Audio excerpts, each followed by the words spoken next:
자, 여러분, 우리 제목 한번 같이 읽어볼까요? 시작! 내가 내게 일러준 한 산. 그렇습니다. 오늘 하나님께서 내가 되고 너가 아브라함이에요. 그래서 하나님이 아브라함에 일러준 한 산에 대해서 오늘 제목을 가지고 말씀 볼 텐데요.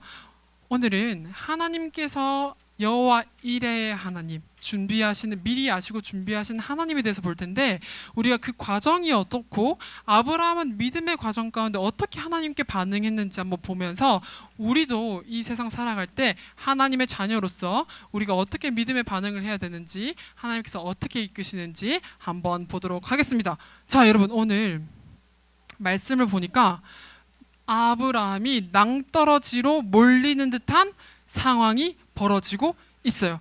무슨 상황이냐면 아브라함이 몇 살 때 아기가 태어났죠?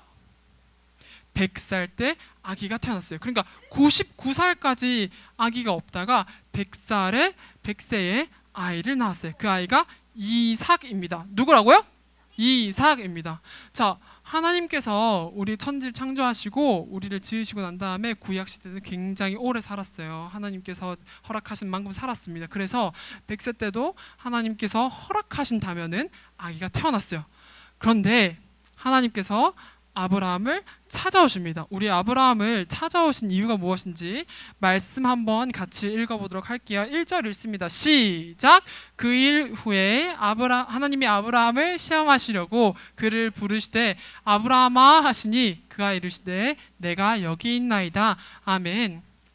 여러분, 하나님이 아브라함을 찾아오셨어요. 그런데 뭐 하시기 위해서 찾아오셨죠? 시험하시겠다고 하십니다. 이상합니다. 하나님께서는 원래 사람을 시험하지 않으시는 것 같은데 무슨 일이죠? 한번 들어보도록 할게요. 그런데 하나님께서 아브라함을 찾아오셨을 때 아브라함이 뭐라고 대답하죠? 내가 여기 있나이다 라고 대답합니다. 이것을 봤을 때 아브라함과 하나님과의 관계가 굉장히 친밀했구나 라고 얘기해요. 왜냐하면 하나님께서 말씀하셨을 때는 굉장히 두려움을 느꼈을 수도 있어요. 구약시대 이스라엘 백성들은 그렇게 반응했다고도 나오고요. 그런데 아브라함은 하나님께서 부르셨을 때 제가 여기 있습니다 라고 즉각적으로 대답하면서 하나님과 평소의 관계가 돈독했다는 것을 볼 수 있어요. 그리고 실제적으로 우리가 성경 말씀을 봤을 때 오늘 우리가 읽었던 22장이지만 그 전에 아브라함을 불렀던 12장부터 하나님께서 나타나셨을 때 지금까지 계속 하나님과 소통하면서 하나님께서 아브라함에게 약속도 해주시고 하나님께서 아브라함에게 보여주시는 것도 있고 또 경험하는 것도 있으면서 아브라함이 하나님과 친밀하구나 라는 알 수 있어요. 그런데 이해가 되지 않아.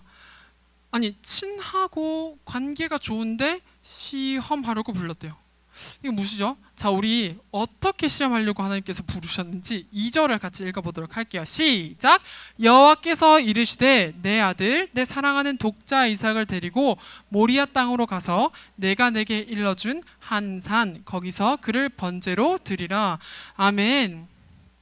자, 여러분, 하나님께서 하나님과 아브라함의 관계가 돈독했다고요? 안 돈독했다고요? 돈독했다는 걸 알 수 있어요. 어떻게 또 알 수 있냐면 아브라함이 즉각적으로 대답해서 네 하나님 제가 여기 있습니다 라고 하나님을 두려워하지 않고 즉각적으로 대답한 것도 있지만 하나님의 질문 자체에서도 알 수 있어요. 우리 하이라이팅 된 거 한번 볼게요. 하나님께서 아브라함에게 이삭을 요구하시는데 내 아들, 첫 번째로 내 아들이라 얘기하고 두 번째로 내 사랑하는 독자 라고 얘기하고 또 세 번째로는 이삭이라고 얘기하면서 세 번을 얘기하고 있어요. 너가 사랑하는 내 독자, 내 아들 이삭.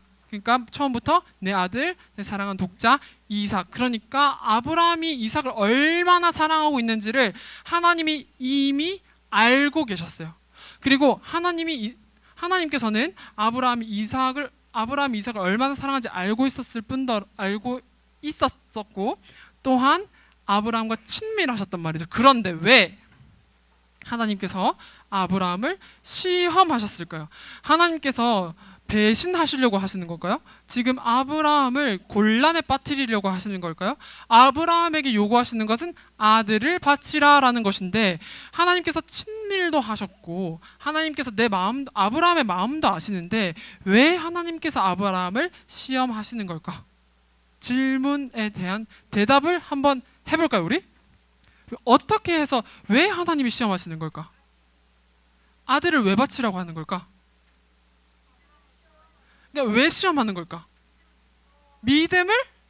그렇습니다. 자, 여러분, 우리가 하나님께서 시험하시는 것은 믿음을 확증하기 위해서 하나님께서 아브라함을 부르시고 계십니다. 아니, 이해가 되지 않아요. 하나님께서 시험하시는데 왜 믿음을 확증하시는 것이라 얘기하는 걸까요? 우리 한번 말씀 보겠습니다. 믿음의 견고함을 세워가기 위함이에요. 무엇이냐면 하나님께서 시험하시는 것은 용광로 뜨거운 불에 금을 재련하기 위해서 집어넣었을 때 불순물이 타듯이 우리 상황을 극한으로 몰아가시면서 하나님께서는 하나님만 바라보고 하나님께 대한 믿음을 깨끗한 정금처럼 우리 불순물이 날아가고 하나님께 순수한 믿음만 드리길 원하기 때문에 하나님께서는 때때로 우리에게 하나님과 관계가 너무나도 친밀해 있고 하나님이 좋으신 분을 알지만 내 이성적으로 내 생각과 내 상황 가운데 하나님을 오해할 만하게끔 뭔가 하나님이 빌런처럼 보이고 뭔가 하나님이 나쁜 사람인 것처럼 보이는 것 같이 나에게 상황을 허락하실 때가 있어요. 왜 나에게 이런 어려움을 주십니까? 왜 이해 안 되게 저를 요구하십니까? 할 때가 있는데 그때는 하나님께서 시험을 통해서 하나님께 믿음을 확증하고 믿음을 자라나게 하시는 시간이라는 것이에요. 사실 아브라함이 요구받았던 상황은 자신의 아들을 죽여서 태워라는 번제로 드리라는 요구였어요. 아니 하나님이 살인하지 말라면서요. 하나님, 그리고 하나님이 저 사랑하는 거 알잖아요. 제 마음도 아시는 분이 어떻게 그런 요구를 하실 수 있습니까? 라고 질문할 수 있어요. 그런데 그 질문하기 전에 하나님의 의도하심과 하나님의 마음을 우리가 한 번쯤은 생각해 보길 원해요. 하나님은 선하십니다. 믿습니까? 아멘? 아멘. 하나님은 선하세요. 하나님께서 우리에게 요구하시는 것은 우리를 낭떠러지로 밀어서 떨어뜨려서 다치게 하거나 우리를 곤란에 빠지게 하거나 우리를 공경에 처하게 하려는 것이 아니라 하나님께서는 선하시기 때문에 그 상황 자체가 극한처럼 보이지만 그 극한의 상황에서 하나님께 눈을 들어 바라볼 수 있는 믿음을 키우고 그 믿음의 키움으로 말미암아 하나님의 일에 동참시키시려는 것이에요. 사실 아브라함은 지금 하나님 앞에서 내 집을 떠나서 본토 아비 집을 떠나라고 먼저 하셔서 하나님의 명령 가운데 순종하고 있는 상황이었어요. 그러니까 하나님의 말씀에 순종도 잘하고 있었는데 갑자기 뜬금없이 아브라함아, 너 아들을 나에게 바칠래?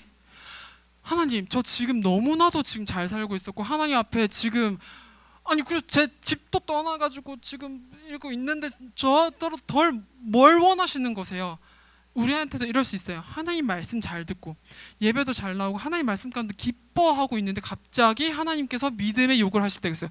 너무나도 당황스럽고 갑작스럽게 나의 믿음을 요구하실 때가 있단 말이죠. 그런데 하나님 왜 저에게 말도 안 되는 걸 요구하세요? 라고 하실 수 있는 상황 가운데 우리가 오늘 말씀을 꼭 기억하길 원해요. 하나님께서는 선하시고 우리를 통해서 그 상황 가운데 선하게 이끌어 가실 거지만 정말 하나님께서 원하시는 것은 우리의 믿음을 드리는 것이라는 것이요. 그래서 하나님께서는 지금 아브라함을 봤을 때 아브라함이 하나님을 경외하고 사랑하는 그 수준이 정말로 하나님께서 주시는 복을 주신 하나님께 감사하는 건지 아니면 아들을 사랑하고 있으니까 그 아들이 혹여나 하나님보다 우상이 되어 있지 않는지 확인을 하시는 것이에요. 아브라함이 땅, 아들 그리고 거부였어요. 엄청나게 부자였어요. 그런데 그 모든 것들 가운데서 정말로 하나님만 주권으로 바라보고 알 수 없는 미래지만 하나님께 결단함으로 나아갔는지 안 나아갔는지 하나님께서 하나님의 일을 하시기 전에 확인하시는 겁니다. 여러분 생각해 보세요. 아브라함 입장에서 땅도 많고요. 그 다음에 부자고요. 식솔도 많아요. 내가 가지고 있는 우리 집에 집사들도 많아서 밥도 해주고요. 빨래도 해주고 나도 편하게 살고 있고 앞날 걱정 없어요. 그리고 내 아들 건강하게 잘 살고 있어요. 내가 이 가정으로서 가지고 있을 충만함을 잘 누리고 있는데 갑자기 하나님께서 그걸 다 깨버리시겠다고요? 이해가 되지 않습니다. 그런데 아브라함의 믿음의 반응은 다릅니다. 아브라함은 굉장히 하나님을 의지했던 사람이라고 볼 수 있죠. 믿음의 조상이라고 하니까 당연히 그렇죠.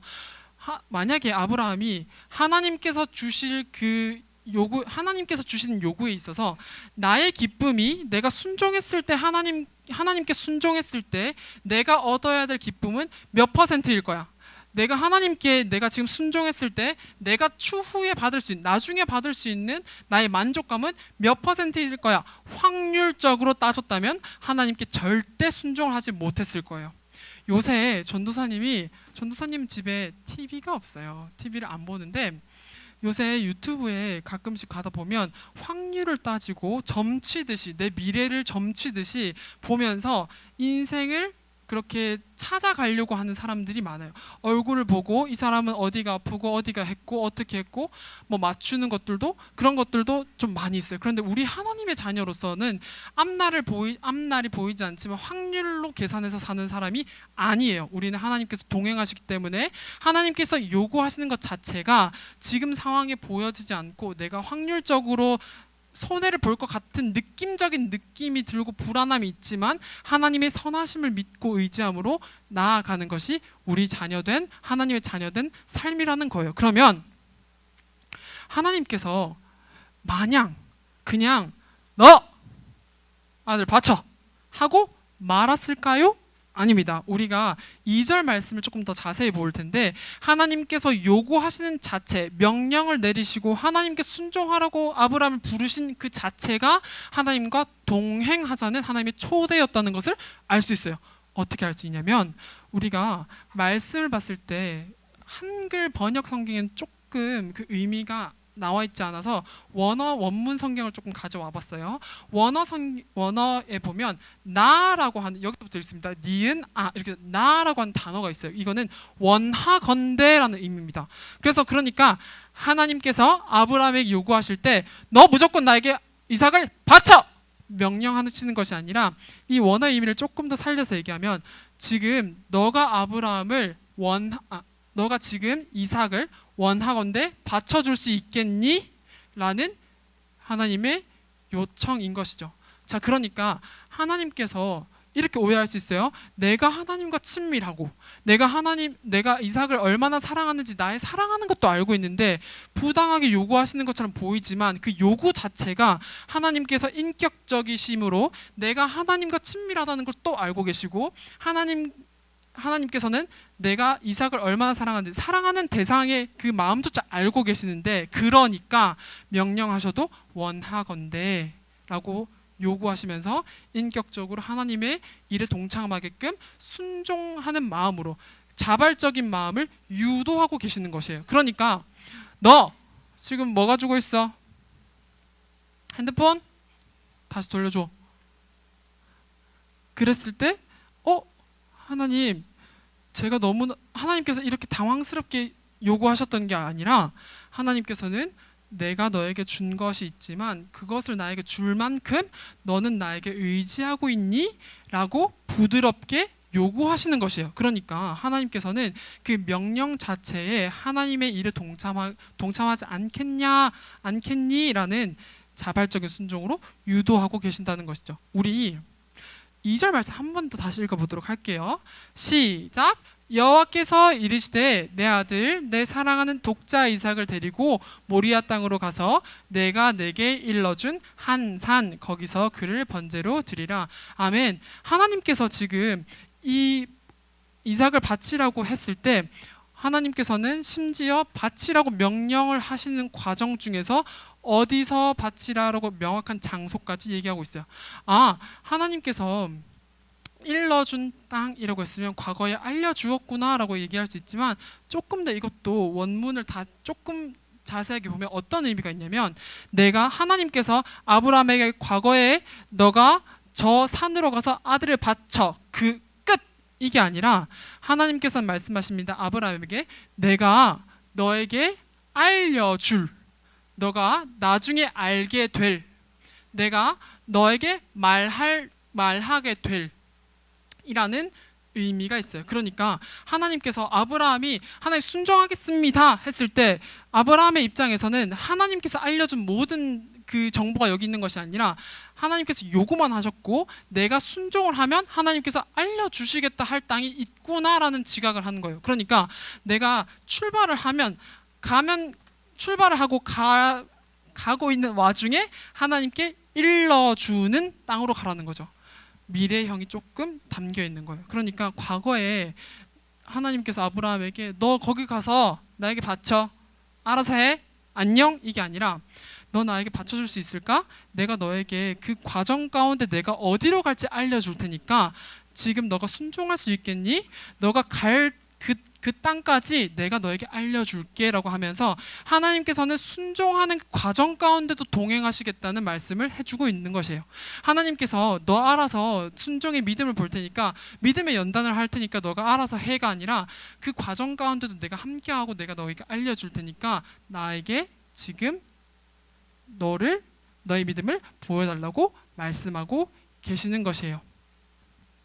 목적지까지 모든 과정을 함께 하시겠다는 의미입니다. 하나님의 요구에 있어서 터무니없는 게 아니에요. 하나님께서는 우리의 마음도 아시고 우리의 상황도 아시는데, 하나님께서 요구하고 계실 때는 우리를 버리시려고 하는 것이 아니라 믿음의 눈을 들어서 하나님이 일하심을 바라볼 수 있도록 하는 것이고, 그 터무니없어 보이는 그 요구조차 하나님께서 이미 지정하시고 예비하고 계셨던 그 주권적인 과정 가운데 있음을 우리가 볼 수 있는 것이죠. 우리 3절 한번 읽어보도록 하겠습니다. 시작. 아브라함이 아침에 일찍이 일어나 나귀 위에 안장을 지우고 두 종과 그의 아들 이삭을 데리고 번제에 쓸 나무를 쪼개어 가지고 떠나 하나님이 자기에게 일러주신 곳으로 가더니. 아멘. 지금 아브라함의 반응은 또 어떤지 보겠습니다. 전도사님은 결혼을 안 했습니다. 아기가 없습니다. 그런데 전도사님이 여러분들만 생각해도 여러분들을 누군가가 그렇게 요구한다 그러면 너무나도 가슴이 찢어질 것 같아요. 그런데 하물며 자기 아들, 우리 사랑하는 사람 생각해 봅시다. 그렇게 요구하셨을 때 아브라함이 쉬웠을까요? 어려웠을까요? 굉장히 어려웠어요. 이삭은 그토록 기다리던 아들이었어요. 99년을 기다리다가 100세 포기하고 있어서 다른 방법을 찾아보려고 했는데 그 방법이 잘못되었지만 아무튼 그래도 하나님께서 그때 선물로 주신 아들이란 말이죠. 그러니까 하나님께서 주신 귀한 선물임을 알고 있고 얼마나 기다렸고 기대하면서 기다린 선물인지를 알고 있어요. 그런데 그거를 내어놓으라니요, 쉽지 않았을 것입니다.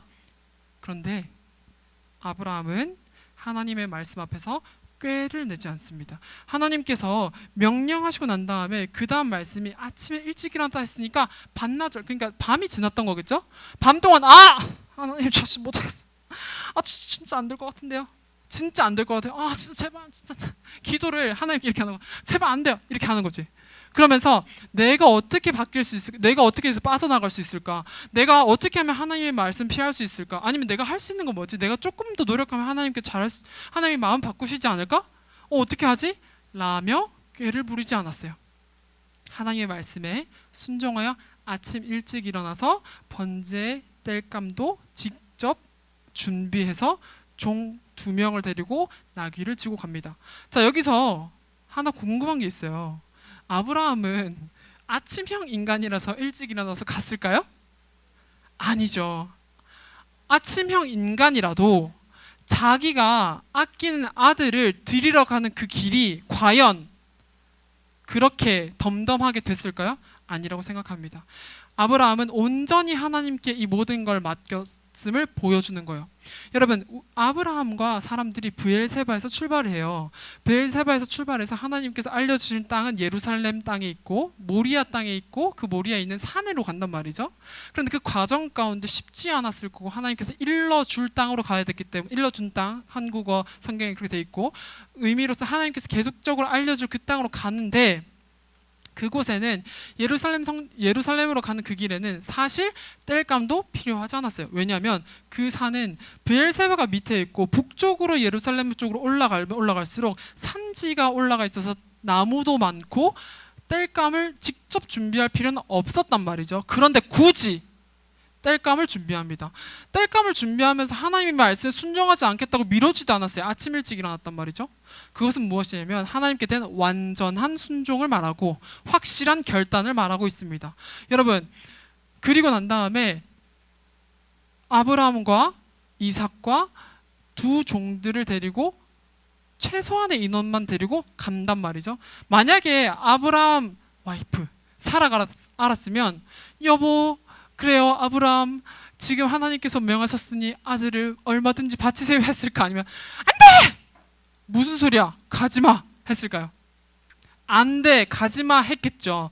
그러니까 아브라함은 결단하고 하나님께 의지하고 순종하는 마음으로, 하나님께 침묵하는 마음으로, 그 침묵 가운데 진짜 하나님을 대한 신뢰가 있었다는 것을 보여주고 있는 것이죠. 그리고 난 다음에 창세기 22장 5절을 한번 같이 읽어보도록 할게요. 시작. 이에 아브라함이 종들에게 이르되 너희는 나귀와 함께 여기서 기다리라. 내가 아이와 함께 저기 가서 예배하고 우리가 너희에게로 돌아오리라 하고, 길을 가고 있었어요. 브엘세바에서 예루살렘으로 가고 있는데 눈을 한 3일쯤 왔을 때 눈을 들어 바라보니까 저기 하나님께서 일러주신 땅이 보여. 근데 이제 진짜 산으로 올라가서 제사를 드려야 됩니다. 하나님께 번제를 바쳐야 된단 말이죠. 그러니까 그 같이 온 두 종들에게 얘기합니다. 여기서 기다리라. 아브라함이 종들에게 예배하고 오겠다고 얘기를 하는데 사실은 예배하러 가는 것이 아니라 어떻게 보면 이삭을 죽이러 가는 길이죠. 그러니까 내가 나쁜 아빠임을 숨기기 위한 거짓말로 종들에게 예배하고 오고 있다고 하지도 않았고, 내가 그걸 숨기기 위해서, 내가 몰래 죽이기 위해서 그렇게 얘기한 것이 아니라 정말 하나님께서 하실 것이고 죽은 자도 살리실 하나님을 믿음으로 그렇게 고백했다는 것을 우리가 히브리서를 통해서 볼 수 있어요. 아브라함이 어떤 믿음으로 그렇게 믿음의 결단으로 선포했는지 한번 같이 읽어보도록 하겠습니다. 시작. 그가 하나님이 능히 이삭을 죽은 자 가운데서 다시 살리실 줄로 생각한지라 비유컨대 그를 죽은 자 가운데서 도로 받은 것이니라. 아멘. 하나님의 능력의 하나님, 이때까지 나를 지키시고 보호하시고 인도하셨던 그 하나님이심을, 능력의 하나님이심을 믿음으로 그 두 종들에게, 사람들에게 여기서 기다리라, 내가 예배하고 오겠다라고 믿음의 선포를 하는 것입니다. 또 올라가다가 이삭이 물어요. 아버지, 우리가 지금 아브라함은 칼과 불을 들고 가고 있고 이삭은 땔감을 직접 지고 가고 있는데, 아버지, 그런데 제사를 드릴 거고 번제를 드린다고 한다면은 우리에게 쓸 어린 양은 어디 있습니까?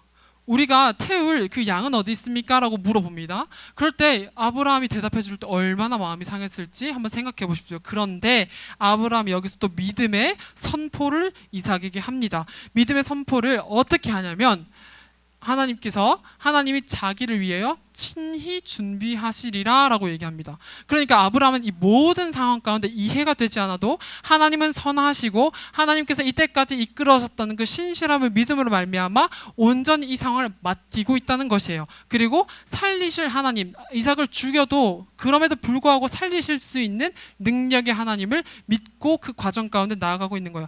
아브라함은 정말 고통스러웠을 거예요. 믿음 자체가 한 걸음 내딛는 것이 고통스러웠을 거예요. 그런데 아들을 죽이러 갈 수 있는 그 자리가 3일이나 됐어요. 그런데 그 3일을 묵묵하게 하나님께 그럼에도 불구하고 믿음으로 선포하면서 나아갑니다. 우리가 하나님 앞에 나아갔을 때 그런 믿음의 눈을 들어 나아갔으면 좋겠어요. 그리고 하나님께서는 정말로 아브라함이 이삭을 하나님께 번제로 드리려고 땔감을 떼고 온몸을 묶어서 이삭을 눕혀서 찌르려고 했을 때 멈추십니다. 하나님께서는 원래부터 이삭의 피를 원하시지 않았고, 정말로 너의 모든 것을 나에게 다 줄 수 있니? 정말로 너가 나를 경외하니? 믿음의 눈을 들어 내가 너의 삶의 주인임을 믿고 있니? 를 확인하고 싶으셨던 거예요. 그래서 첫 번째로는 하나님께서 경외하는 마음을 먼저 보십니다. 아브라함이 이삭을 데리고 갔을 때 너무나도 사랑하는 그 이삭을 하나님보다 사랑하는지 안 사랑하는지, 하나님이 미래가 보이지 않고 당장 땅을 떠나서 하나님께서 이끌어 주시는 그 땅으로 왔지만 말씀 가운데 순종하고 있지만 하나님께서 요구하시는 것이 이해되지 않아도 신실하신 하나님을 믿고 있는지 그 믿음을 크기를 보시는 거고, 하나님께서 경외하시는지 보시기 위하셨어요. 그래서 하나님께서 경외를 보셨습니다. 아브라함이 이삭을 드리려고 하는 그 믿음의 결단을 경외함으로 보셨다는 것이에요. 그리고 하나님께서 이삭을 요구하셨을 때 번제로 요구하시는 이유가 있어요. 번제는 모든 것, 피를 다 빼고 죽여서 태워서 모든 것을 드린다는 의미예요. 그러니까 하나님께 모든 것을 드릴 수 있는지를 보신 거예요. 또한 하나님께서 아브라함을 막으신 것은 무엇이냐면 하나님의 선하시고 하나님께서 신실하신 분이심을 스스로 증명하신 거예요. 하나님께서는 사람을 제물로 드리고 제사를 드리는 것을 혐오하시고 싫어하신다까지 말씀하셨어요. 그러니까 그것을 요구하셨을 때 하나님께서는 믿음을 확인하려고 보신 것이지 실제로 그것을 싫어하시기 때문에 하나님께서 스스로 싫어하신다는 것을 입증하시고 보여주시는 것이죠. 여러분, 그러고 난 다음에 아브라함을 막으시고 하나님께서 너의 믿음을 보고 정말 기뻐하셨음을 우리 야고보서에서 말씀을 통해 볼 수 있어요. 그리고 난 다음에 믿음의 눈을 들어 다시 눈을 떠서 봤을 때 순양이 가지에 걸려 있었음, 숯불에 걸려 있었음을 봤어요. 여러분, 그 땅의 이름을 여호와 이레라고 했는데 우리 한번 여호와 이레가 무슨 뜻인지 한번 보도록 할게요. 시작. 하나님께서 미리 보고 준비하신다. 아멘. 하나님께서는 아브라함이 순종하겠다고 했던 그 결단부터 시작해서 그 하나님의 순종의 자리까지 나아가기까지 아브라함이 시작하고 출발했던 그 순간 미리 준비하셨음을 알 수 있어요. 그러니까 내가 하나님께 믿음을 보였으니까 하나님께서 오구 여보라 이삭아 너 지금 미션 테스트 성공, 미션으로 보상 주는 것이 아니라 아브라함의 믿음의 결단을 한 순간부터 하나님께서 예비하셨고 아브라함의 믿음의 눈을 들어봤을 때 하나님께서 준비하신 것이 보였다는 것이에요. 그래서 여호와 이레는 순종의 보상으로 주시는 것이 절대 아닙니다. 우리가 잘하면 하나님께서 보상을 주고 그러는 것이 아니라 우리의 결단부터 시작해서 미리 알고 준비하시는 그 하나님의 마음을 우리가 하나님의 이레라고 하고 미리 알고 준비하심을 나타내고 있습니다. 그리고 또한 우리를 위해서 번제로 드릴 우리는 이삭을 하나님께서 요구하셨지만 정말 우리를 위해서 사랑으로 예수 그리스도를 우리에게 보내주셨고 그 예수 그리스도를 통해서 우리에게 하나님의 사랑을 더욱더 확증해 주셨습니다. 우리가 예수님을 믿음으로 말미암아 하나님의 자녀로 살아갈 때 때때로 보이지 않고 때때로는 낯설고 때때로 하나님이 이해 안 되는 상황들이 있을 수 있어요. 특히 우리 이번에 개학을 했죠. 새로운 학년이 되고 새로운 환경이 되고 많은 사람들이 있을 거고 어떻게 될지 몰라서 내 삶이 불확실하고 미래가 조금 두려울 수도 있는데 그때 기억하셨으면 좋겠어요. 우리가 마주보는 그 상황과 이해되지 않는 상황 가운데 우리가 몰아갈 수 있는 그런 상황이 있지만 그 상황 가운데 우리가 믿음의 눈을 들어 하나님의 선하심을 선포하고 하나님께서 미리 준비하고 계심을 말씀을 통해 배움으로 우리가 감사를 고백할 수 있으면 좋겠습니다. 우리 여호와 이레의 하나님이심을 믿으며 나아가기를 간절히 소망합니다. 우리 한번 우리도부터 시작해서 한번 같이 읽고 예배를 마치도록 할게요. 같이 읽어보겠습니다. 시작. 우리도 믿음의 고백과 선포를 합시다. 하나님께서 요구하실 때 우리가 믿음의 분량으로 자라나야 할 것이 있다면 온전히 맡기는 소년부 되길 원합니다. 아멘. 아멘. 이 시간 두 손 모으고 같이 기도하도록 하겠습니다.